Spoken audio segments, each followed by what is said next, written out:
Okay, so I got this question inside our community, which says, "Hey Kara, so I've been experiencing a pretty low reach, and I'm starting to get nervous. Somebody told me that it's just because the content has gotten saturated, and now I'm a little bit worried and don't know what to do really. And I also have to admit, I don't know if it's just because school is going to be stressful for the next few weeks, so it's messing with my head, but all of the sudden started to have some self-doubt that I'm done growing, and even that nobody's going to pay my community, and I'm just itching to wake up with those Stripe notifications, but they feel so far away. I'm definitely need to support boost. Okay, so first of all, um I had a look at your Instagram page, right?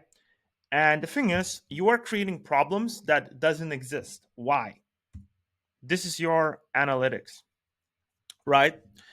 um and from what I see, you are not losing followers. You're still growing. You're still growing day by day, right? Everything is fine, right? The only, like, first of all, I want to adjust the issues here, what I see from my perspective, what is the problems, and then I'm gonna give you some solutions. Okay, so first of all, do not create problems that doesn't exist yet. Okay, yes, your reach, your views might be lower compared to what it used to be, but guess what? So as Hamza, right? Like, he's getting 39K views, 60K views, right? And he has 2 million subscribers on YouTube. Do you see him stop posting? No, because he understands that every single content creator over the time understands that it's nearly impossible to constantly keep getting millions of views and keep having your reach at the top. It's unsustainable, it's impossible, especially when you're running things yourself, right? So just realize that it's completely normal. Your reach is completely fine. It's nothing wrong. Nothing is wrong with your account. Yes, your content might be an issue why it's happening. Guess what? It's a solvable problem, right? You can solve this problem. You can start creating different content. The content you're creating, I wouldn't say it's saturated. Definitely there's a lot of more people doing it, but it's like, how do I say it? When you craft yourself into a niche, and the new people that come into a niche and create similar content as you are, you're still going to be a household name, which is going to get more views. So if you still kind of continue creating content that you're creating right now, you're still going to keep getting views. But if you want to go to that next level, you got to find ways to reinvent yourself. You got to find ways to think about content differently, to find new ideas, find new structures, right? And guess what? It's a solvable problem. You can do that. It's nothing wrong with your account. Your Instagram is not shadow banned or anything like that. You just started. The world is your oyster, and everything is just waiting for you to be taken, right? Right now, you're just creating problems that doesn't exist yet. You're projecting too much into the future. And the thing is, I'm gonna go into this expectations and constraints, right? When you started your page, you most likely didn't have much expectations, right? But what happens when you get some results, some success? Eventually you start getting more, like, you start feeling this pressure on your shoulders to keep going, to keep maintaining that success. And the thing that got you there to this point, like curiosity, like trying things, throwing stuff at the wall, experimenting with different ideas, you no longer do that. You just try to keep remaking that one viral video, or just trying to, and when you push that upload button, tell me if that's true or not. When you push that upload button, you constantly feel stress if the video is not going to perform. You feel anxiety to look how many views it got, how much reach, how much saves it got. You feel constant anxiety of that, right? I'm speaking from experience. I went through the same phase. And guys, I can tell you from experience that if you are in this phase, practice letting go, right? Just let go of everything. Let go of all the expectations, constraints. Get back to the drawing board. Beginner's mind is something that needs to constantly be in your head, right? Like, you can't just put so much pressure on yourself for every single video performing well. And when you at least take that pressure away, I'm not saying not to create content, not saying not to be consistent and just to stick with the schedule, right? You must do that. This is the constraint you must follow, right? You can't just slack off for weeks because you don't feel inspired. However, I'm gonna tell you this: like, do not put so. If you're being consistent, if you're being like persistent, do not put so much pressure on yourself for every single reel to be performing well for you. Okay, it's impossible. It's nearly impossible to do that. Okay, so that's the first thing I'm gonna touch on. Now I'm gonna go and uh, I'm gonna touch on the part where this guy said that he's not he has like he's not secure in his mind that this product launch is gonna work out. It's another thing that you can't really control, and the only thing you can do is to launch the product, promote it, see the feedback, see what's going on, and iterate based on that. If you get no sales, guess what? That means you need to change something. You need to change an offer or something a little bit, right? If you get just few sales, that's amazing win already, right? I remember this, guys. My first month with my product, I got 5 sales. My 10th month with my product, I got over 300 sales, right? Things gonna compound as with your Instagram page. Things compounded. Just get it out there. Just get that product out to the market. See the feedback. Do a launch. The launch is gonna suck. I just get used to that, right? Your first launch is gonna suck, right? You don't know what you're doing yet, right? You can implement everything I teach you and still not have a proper launch. It's much better than doing and piecing everything together yourself, right? It's much better to follow the framework I'm giving you, right? And you're gonna have much better results with that. And you already know what you're doing, at least. But still, it's not going to be the best launch ever. There's no such thing as perfect. So just get it out there, see the feedback from the market, see how it's going on. Okay, and going back to the product route, you saying that you're afraid people not going to buy a product and you're afraid that you're losing reach. I've taken these stats from one of the pages on Instagram, which is currently losing followers for months, and I know that they're doing thousands, over $10,000 in sales with their products. Okay,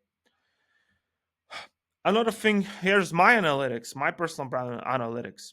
You're getting on average probably the same amount of followers I'm getting, right? Again, Hamza analytics. Just look at the real data. Do not follow emotions. Do not listen to your emotions. You know, one of the things you mentioned that the school is getting in the way. That's fine.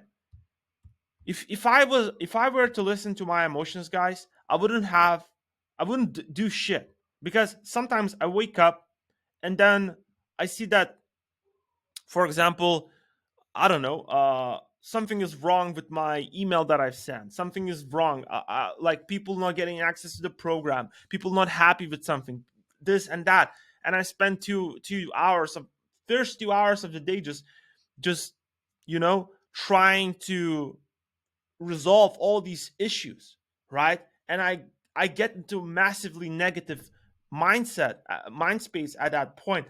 And what my emotions telling me to do that after that is they were like, hey dude, just just slack off for today. It's a bad day. Just eat whatever you want, do nothing.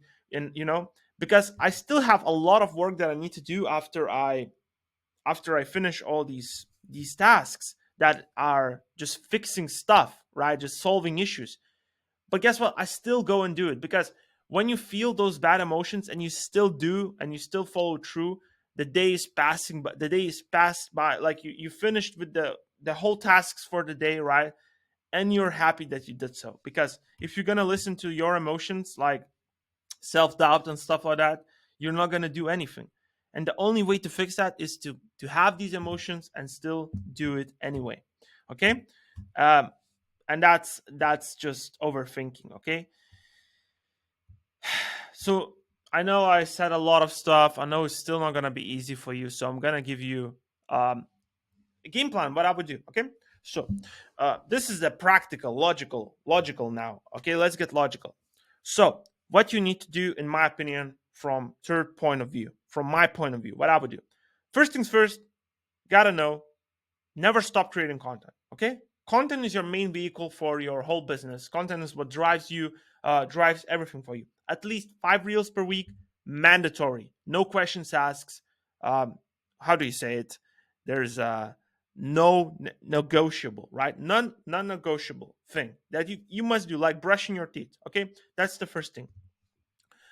On that part, try to make your content better. Look at, again, go over, do more research, see what is working in the market right now for other niches, right?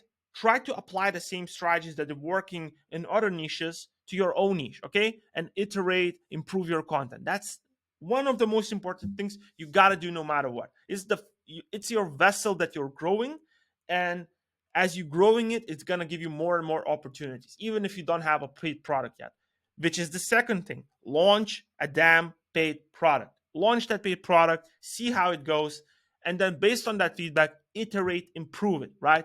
Your main goal right now is to get people swiping their cards, buying your community that you're about to launch. Okay? That's your main goal. But first step, first pillar, you kind of like you kind of can view this thing as a pyramid, right? Or I don't know, something like building blocks. Okay, first building block, your baseline, is the content you're producing. The second building block is the nurturing phase. This is where you're going to nurture your audience. So most likely it's going to be like a newsletter, a long form YouTube videos down the line, right? So do you have this pillar? You do have a free product, right? This is where you send people to your free product. The third pillar is going to be your paid product. Simple as that. That those three pillars can make you over $10,000 per month if you do them, execute on them correctly. So, since you know that the first pillar is the most important pillar, prioritize that pillar. The second pillar is kind of automated, right? But you can always improve that pillar by having better free product and nurturing your audience better, right? The third pillar, the last pillar of this, is a paid product. This is where a lot of your attention is going to go to. This is where you're going to improve it over time and over time, okay? So, given that you know all these three pillars, you don't need to think about and worry about anything else. Yes, you're going to have doubts if any of these is going to work. But as you had doubts if Instagram is going to work for you, right? But did it work for you? It did. Why? Because most likely you had those doubts, you still did the work that needs to be done. You iterated, you did your research, you created content, you had those doubts, but those doubts got less and less and less over time, right? Just because you take an action, you got feedback, you got results, and your doubts essentially went away. And now you start getting those doubts again because the things are not going as you expected. But the things is never gonna go as you expect, right? So remove the expectations right off the get-go. Okay? So that's my feedback. That's how I would approach this moving forward. And the same goes, for every single one of the creators. We all have downswings, we all have upswings. The only thing that you can control and do is take action regardless if you are in the downswing and if you're on the upswing. When you're winning, take the same action. When you're losing, do the same things. There's a difference between winners and losers. And winners always take action regardless of how they feel, regardless if they have self-doubt, and regardless how things are going. It's easy to work when you're motivated, when things are going well, but those wins are being created in the moments where things are not going well and you're still doing the work that you need to be doing. Okay, that's my feedback. I hope it helps, and I hope it helps a lot of you.